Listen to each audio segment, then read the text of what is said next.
सड़क पर हाथ फैलाकर भीख मांगने वाले हाथ क्या कभी मानवता की सेवा के लिए भी उठ सकते हैं? सोचा जाए तो एक बार को तो ये संभव नहीं लगता, लेकिन वास्तव में ऐसा संभव है। कोविड के इस दौरान में जहां कुछ लोग ऑक्सीजन, मास्क, सैनिटाइजर, ऑक्सीजन जैसी जरूरी मेडिकल इक्विपमेंट्स की ब्लैक मार्केटिंग कर रहे हैं, तो दूसरी तरफ ऐसे लोग भी शामिल हैं जो मानवता की सेवा कर मिसाल पेश कर रहे हैं। इन लोगों में शामिल है सड़कों पर भीख मांगकर गुजार बसर करने वाले वे भिक्षु। देखिए रिपोर्ट। सोपान लाया जिंदगी में भोर। जो कल तक सड़कों पर मांगते थे भीख, आज हजारों के लिए बना रहे हैं 2 वक्त का निवाला। भीख मांगने वाले हाथ कर रहे हैं मानवता की सेवा। जी हाँ, कभी शहर के चौराहों पर हाथ फैलाकर भीख मांगने वाले हाथ हजारों लोगों के लिए न केवल खाना बना रहे हैं, बल्कि जरूरतमंदों पर भोजन पहुंचाकर मानवता की सेवा भी कर रहे हैं। दरअसल अक्षय पात्र फाउंडेशन की ओर से कोविड काल के दौरान में गरीब, असहाय और अस्पताल में भर्ती कोविड मरीजों और उनके परिजनों के लिए भोजन पहुंचाने का काम किया जा रहा है। और इस काम को अंजाम दे रहे हैं कल तक खुद भीख मांगकर गुजर बसर करने वाले लोग, जिन्हें RSLDC ने सहारा दिया और सोपान संस्था ने दी स्किल्स डेवलपमेंट की ट्रेनिंग। कोविड के बढ़ते प्रकोप के कारण पूरे प्रदेश में लॉकडाउन लगा हुआ है और लोग अपने घरों में बंद है। सरकार ही लोगों से घरों में रहने की अपील कर रही है, लेकिन कोविड के जो पेशेंट है उनकी संख्या में लगातार बढ़ोतरी होती जा रही है। बड़ी संख्या में लोग अस्पताल में एडमिट है और काफी बड़ी संख्या में लोग घरों में भी आइसोलेशन में है। लेकिन इन लोगों के सामने सबसे बड़ी समस्या पैदा हो रही है भोजन की। इन लोगों को भोजन उपलब्ध करवाने का काम कर रहा है अक्षय पात्र। और अक्षय पात्र में जो कुछ लोग हैं जो ये काम इस नए काम को अंजाम दे रहे हैं, ये वो हाथ है जो कुछ समय पहले तक भीख मांगने के लिए उठा करते थे। वही हाथ अब दूसरों को भोजन उपलब्ध करवा रहे हैं। ऐसे कुछ लोग हमारे साथ उनसे बातचीत करते हैं, पूछते हैं उनसे कि किस तरह से उनकी जिंदगी में बदलाव आए। जी, आपका नाम मुझे बताइए, क्या नाम है?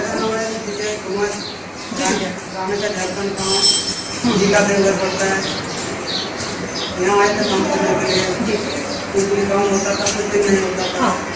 खाने का ठिकाना नहीं था, तो 200 रुपये का अपने रखते थे रोज में। फिर वहाँ से पुलिस वाला ने लाया यहाँ पर, फिर वहाँ से हमारा सर है जिसमें यहाँ काम लगाया, हम लोग का भाई बनने के लिए खाना खिलाने का काम लगाया। रोज तैयार करते हैं 5,500 लोगों का खाना।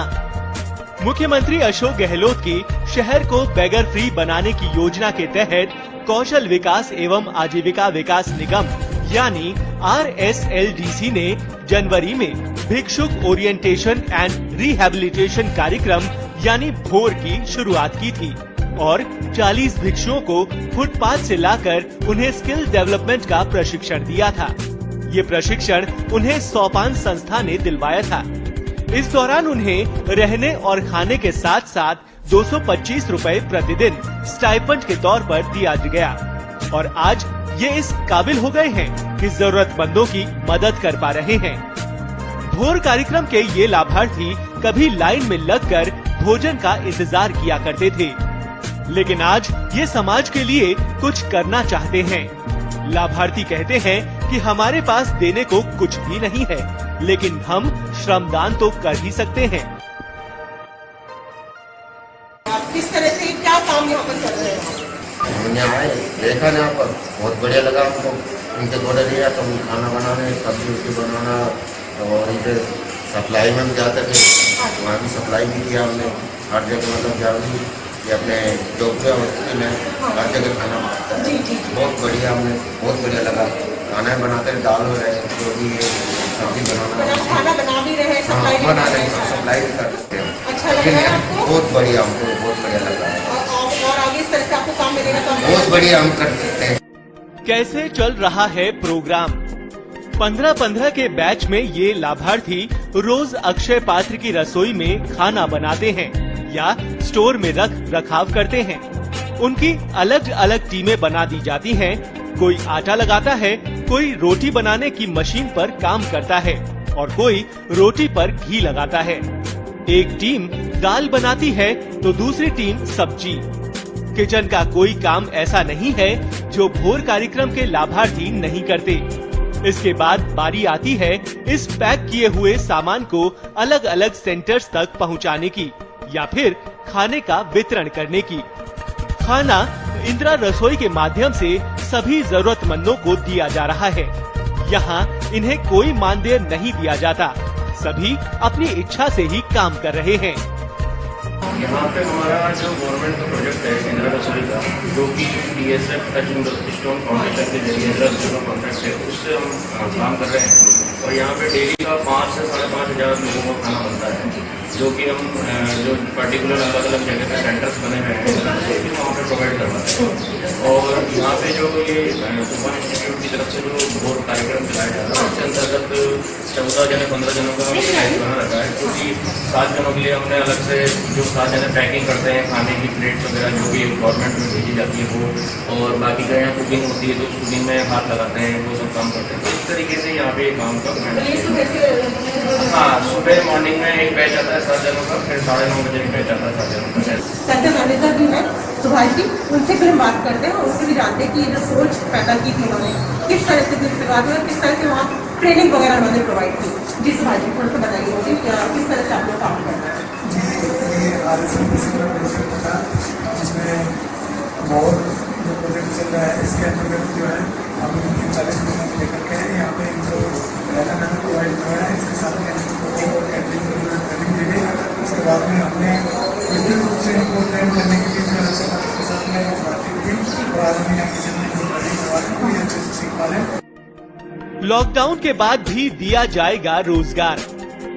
आपको बता दें कि यहाँ तैयार किया गया खाना पूरे जयपुर में जाता है, गरीबों को वितरित होता है, साथ ही कोविड के मरीजों और उनके परिजनों तक भी पहुँचता है।